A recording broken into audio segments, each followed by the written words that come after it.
Hey everyone, it's been announced that the Spider-Man set is a smaller Magic the Gathering standard set. Mark Rosewater confirmed that the set was designed for the new Pick 2 draft format.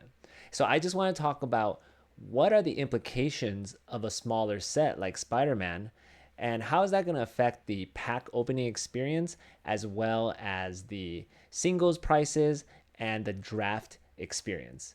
So typically I would say a normal Magic the Gathering standard set has about 280 to a little over 300 cards. So I think that Edge of Eternities has about 276. Tarkir Dragonstorm has a little bit over 280. And these are unique, specific cards in the normal set. We're not including special guests.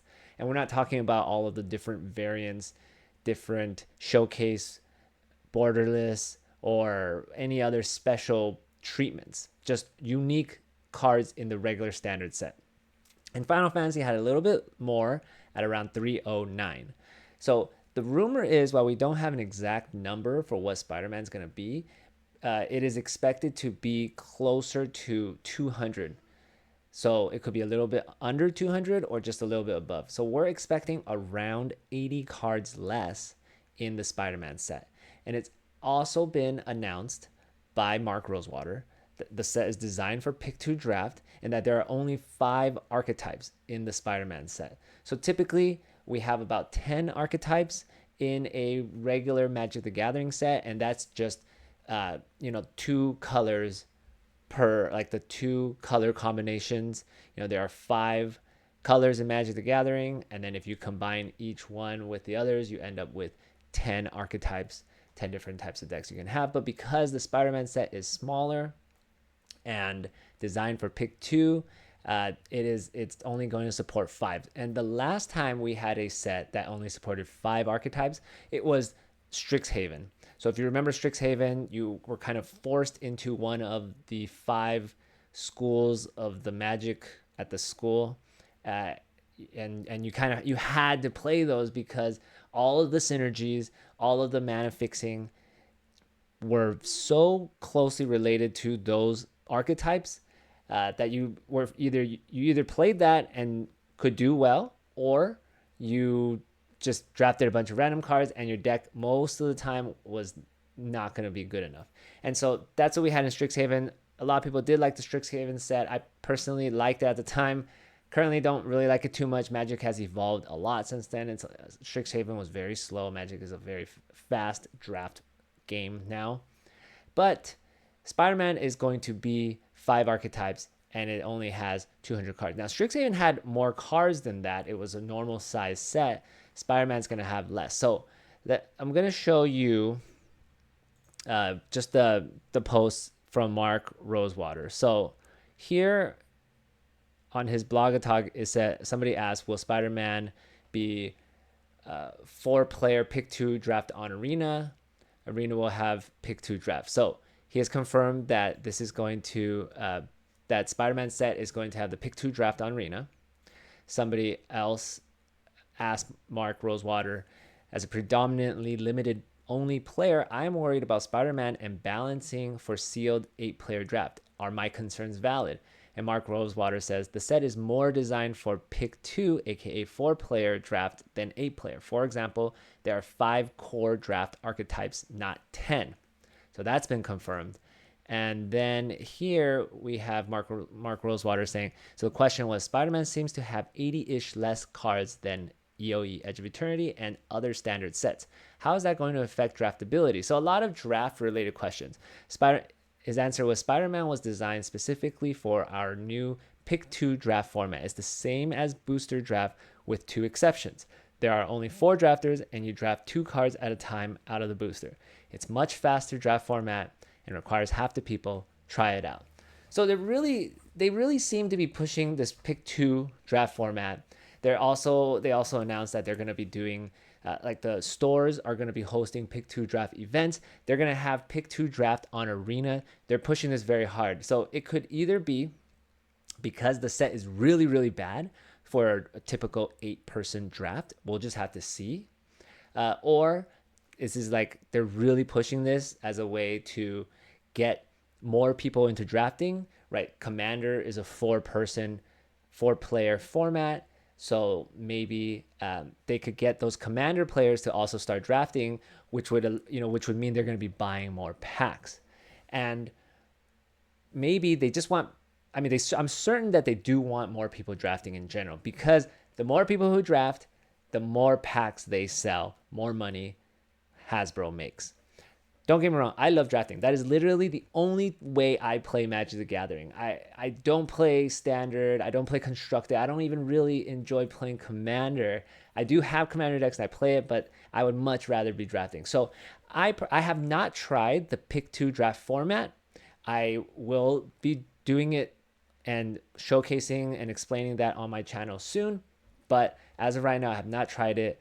I'm hopeful that it is fun and good. I do like the fact that it allows for fewer players to do a draft, because sometimes it's hard to gather 8 people to do a draft, or you don't want to go out to the local game store. You just want to stay at home with some friends, and maybe you don't have 7 other close friends that you're comfortable with welcoming into your home or wherever to do the draft. Maybe you don't have the space to do a draft for 8 people. So this 4-person draft format does seem like it's a benefit overall to Magic the Gathering. And of course, if Hasbro sells more packs, it benefits them.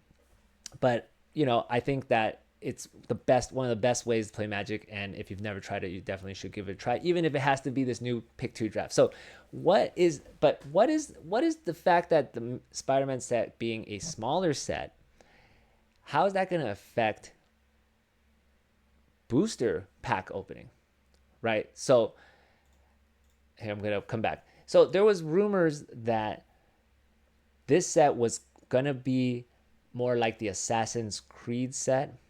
Now, I don't know if that was particularly the case, because the Assassin's Creed set was really small. I think it only had like 100 cards.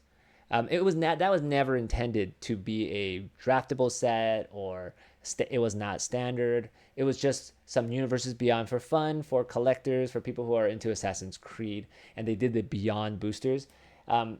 Overall, that did really poorly. Like, people didn't want to spend extra money for just a few cards. It's kind of similar to the March of the Machine Aftermath set, which was even worse, because I think that set only had like 50 cards, and so you would get so many duplicates. You could open a pack of March of the Machine Aftermath and get 2 of the same card, or multiple of the same card, or even the same rare or mythic in a pack, because there just were barely any cards. So the rumor, though, was that Spider-Man was more like Assassin's Creed. So maybe at one point they were closer to 100 cards, and because Assassin's Creed did not sell well, I know now Assassin's Creed is rising, and kind of every collector product of Magic the Gathering is rising, or Universe Beyond. So that's just an anomaly. But when it came out, the reception at the time was really, really, really bad. And so because of how poorly it did, it seems like they wanted to add more cards, make it draftable, and make it sell better by making it a more full or larger set. Maybe this was never intended to be a standard legal set. We don't really know, and maybe that wasn't ever really the case, but and we don't know if at that time they were already planning for it to be a Pick 2 draft format, or even if Pick 2 draft existed when they were making the set. But nevertheless, here we are. So the fact that it has fewer cards, it does mean a couple things. So for the pack opening experience, it means that there's just less cards in the pool.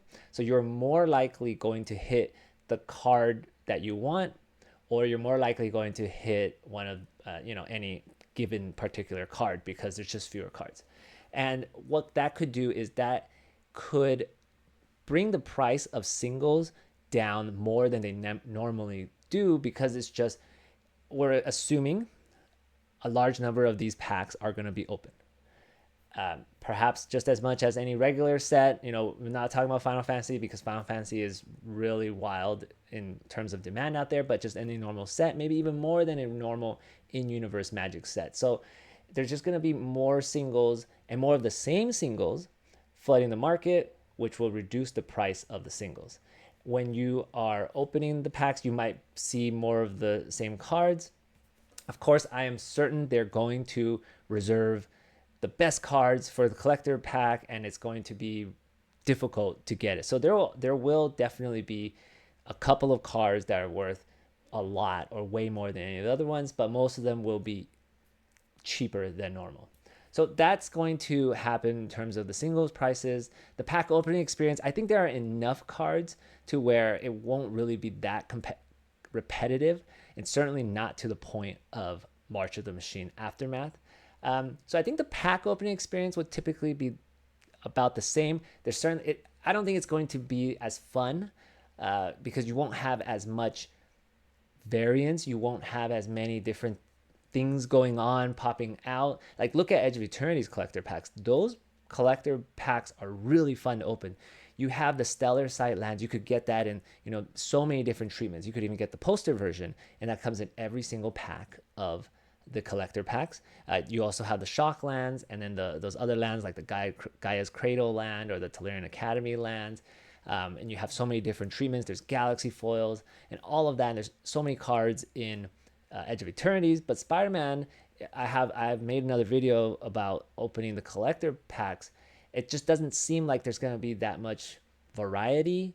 And given that the set is smaller, there's just going to be even less so. So I don't think it's going to be as fun of an experience opening packs of Spider-Man. We'll have to see. I don't think they've announced or talked about this Marvel expansion cards. So maybe they will have that. You do get one in each Spider-Man collector pack. Hopefully those are really, really interesting, really cool cards. And if that's the case, maybe it could get a little bit better. Now, finally going to draft, right? I can't speak too much to what the experience will be like for Pick 2 because I've never actually played it. Maybe this is the perfect set for the Pick 2 draft format because of the fact that it is a smaller set.